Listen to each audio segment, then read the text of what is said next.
Hey y'all, and welcome back to another video by UmbrasDarkness. In today's video, I want to go over 5 basic tips. We talked about them in Discord today. Things that older players kind of take for granted knowledge, but younger players need to hear as first starting out. So I want to give a big shout out to the Discord, and I'll call out each person individually. Thank you for reminding me to go back to the basics today. Before we get into the topic, though, I want to give a huge shout out to server 234. They did win SVS against us last week. However, a couple of them helped me out and got me over a billion kills. So thank you very much, you two. You know who you are. I really appreciate you getting me over a billion kills. Alright, without any further ado, let's get into it. So the first one comes from Alduran Nerag. Probably butchered that last name, maybe even the first name. It's talking about the skins. So from the Force of Life Force events that you have weekly, you get purple fragment skins. You don't get enough to unlock one regular skin as a free-to-play player a week, but you get enough in 2 weeks too. Now, if you go into the skins and you come in, a lot of players think, okay, I just need to click this use button and level up my skin levels, and it'll be great, because why would I get a purple skin when I want to level up the stars in my building, right? Well, the skins gave the same amount of experience as if you were to donate 100 fragments here. So it is better for your account to wait until you get to 100 fragments and unlock a skin than it is to just donate them to stars. So if you're just starting and you got a force event, keep those fragments, wait another week, get enough to unlock a skin, and unlock skins. If you're curious which skin you could get, hop into my Discord, ask the question, happy to help. Tip number 2 comes from NOL. Looks like she is a part of server AKA. She was watching my development tier list video and noticed that I didn't really touch on them, and I agree with her. I should have been a little bit more detailed in it. So the blue development ants, or blue military ants, have abilities to increase the hatch speed and increase the hatch cap. Each level also increases the hatch cap. So these seem small and minute, but if you're lucky enough to get these special ants at the very beginning and station them, you can do second shell of CAs at low levels. Not everyone super fast, but you can like passively do them maybe once a day or twice a day, right? And those second shell CAs at low levels, I mean even at high levels because rewards scale, right? But the second shell of CAs at the low levels can help spring your account farther and farther ahead. So this is really important. It blends 2 different concepts that I've talked about in videos, but I've never brought them fully together. It increases your ability to perform in those CAs while also getting you the CA shells that you want, right? Because second shell is easier to obtain than third. The third tip comes from Smitten from server 555. Superb Spiny and Blackfire. These both have skills right here. Command in its squad EXP plus 5%. Goes all the way up to plus 50%. And then skill 2 of Blackfire, same exact thing. Now, I would never recommend building a blue ant just to use in combat. However, while getting your orange ants up to level 50, it could take a lot of resources, stamina or QE or whatever, especially as like a very beginning player. Having Blackfire and Superb Spiny, just this one skill unlocked, maybe level 1 leveled up a little bit, can make it so that way your special ants gain a lot more experience per hit.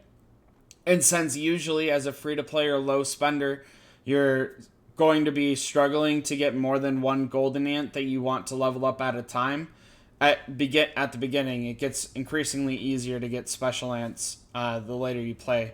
But at the very beginning, you'll be limited. So using these 2 in order to spring them forward and get higher and higher orange ants makes a lot of sense. So thank you, Smitten, for point number 3.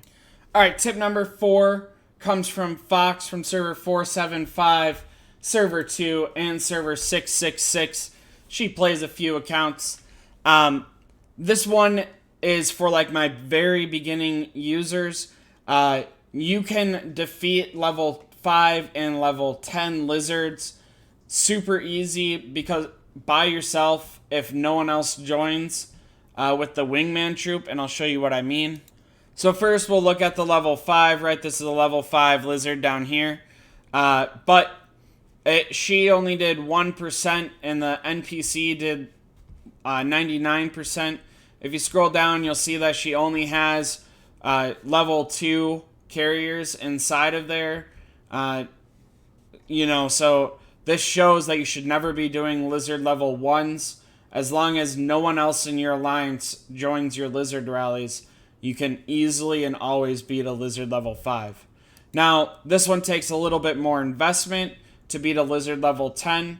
Again, no one joining your rally, so that way the NPC joins, the wingman troop joins. As you can see, it's just one offensive special ant, level 7 here, and only skill 1 unlocked. This could easily have been golden armor that you get for free after 7 days. And then only level 5 guardian ants, which you need to get the guardian nest up in order to level up your queen at some point. And then your level 3 carriers, level 3 shooters. Again, nothing special, nothing significant. But as we can see, the NPC does 78%. I started playing before the wingman troop was even a thing. I did not realize how powerful that they could be. So this is huge. Thank you so much for Fox to show this and point this out. Hopefully this shows you guys something. Again, if someone else in your alliance that's weak like you are at like initially starting joins, you won't get the wingman troop. So in this case, it is more beneficial to everyone to be in their own rallies just to be able to get the wingman troop that is stronger than initial players starting out. All right, and then point number 5 was brought up by my wife, Naya Cupcake.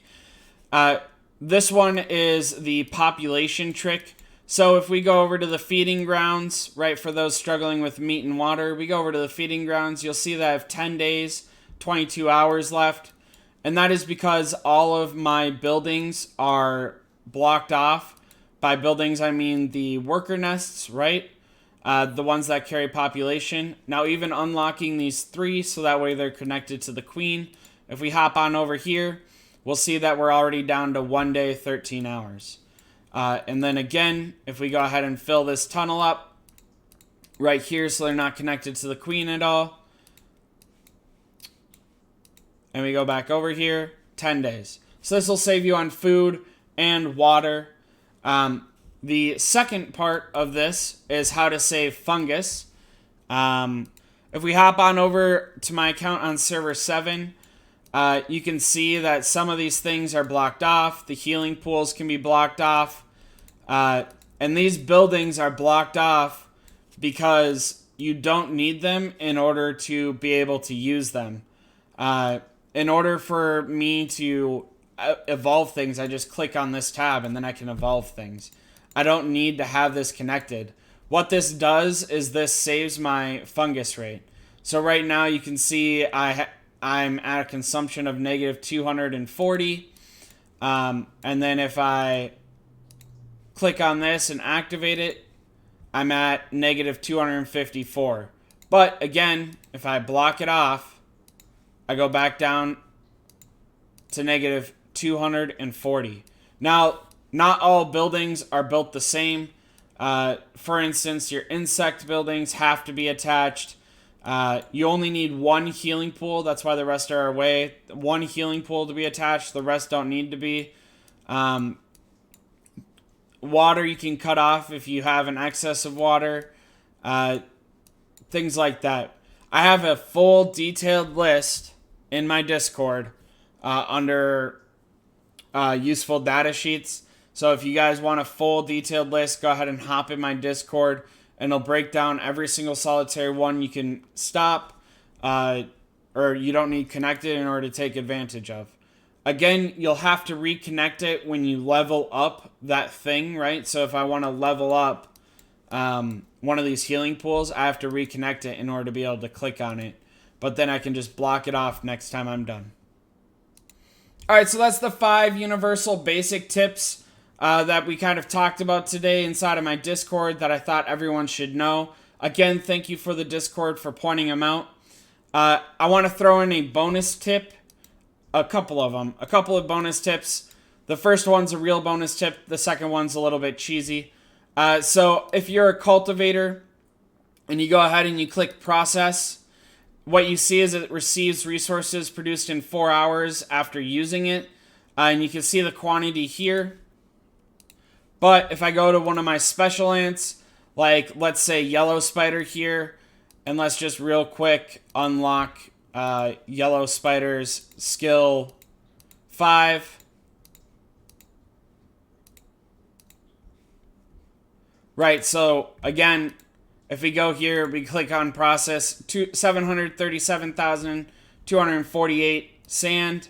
We go to the yellow spider, click on skill 5, and we activate it. Sorry, we click on a sand pile, go to skill, and we use it. And then I go over to process, 821, so went up by about 100,000. And again, this skill is only level 1.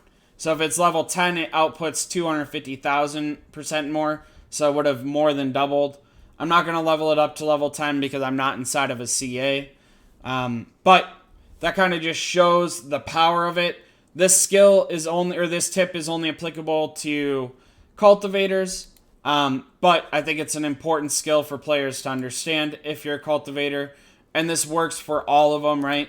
There's development special ants for wet soil, meat, sand, and leaves. And they all have the same skill for level 5. Again, varying depending on it, right? This one's 250 and this one's 300. But they all do the same thing. So hopefully that helps. And my 7th and final tip is going to be that this is a game. My Discord is focused and my channel is focused on playing the most efficiently, the most aggressively, and the best bang for buck, right? If that's not how you want to play, if you want to go ahead and get an inefficient skin, if you want to level up a special ant because you think it looks cool, that's what you should be doing. This is a game. Have fun with it, right? Even I, the one preaching efficiency, got an orange skin, which for my spending habit is extremely inefficient monetarily, but it makes me happy. So again, remember, 7th and final tip. Play the game you want to, not the game other people tell you to. Alright, you guys. That's my 5 with a couple of bonus tips. They're basic tips that hopefully help you. Maybe you learn something new. I hope that this video touches some people in the earlier servers so that they can learn right away. You guys, thank you so much for the love and support. Thank you so much to my Patreon for helping me be able to make these things, for being able to upgrade stuff. For those curious, I plan on getting a new microphone soon, and that's solely because of the Patreon supporting me. Thank you guys again. If the Patreon's not for you, please consider subscribing to my YouTube channel. It helps wonders. A like and a share do so much for me. Until next time, you guys, you can catch me in the YouTube comments. I do try to read and respond to YouTube conversations. I wouldn't have had the inspiration for this video if I wouldn't have, right? Because that's why NOL decided to come into my Discord and talk to me. Or you can catch me on Discord. I'm the #1 most talkative person on there. Happy to help when I can. Or, worst case scenario, you can catch me on server 260 or server 7. Until next time, you guys, stay humble, stay happy, stay hungry. Bye, y'all.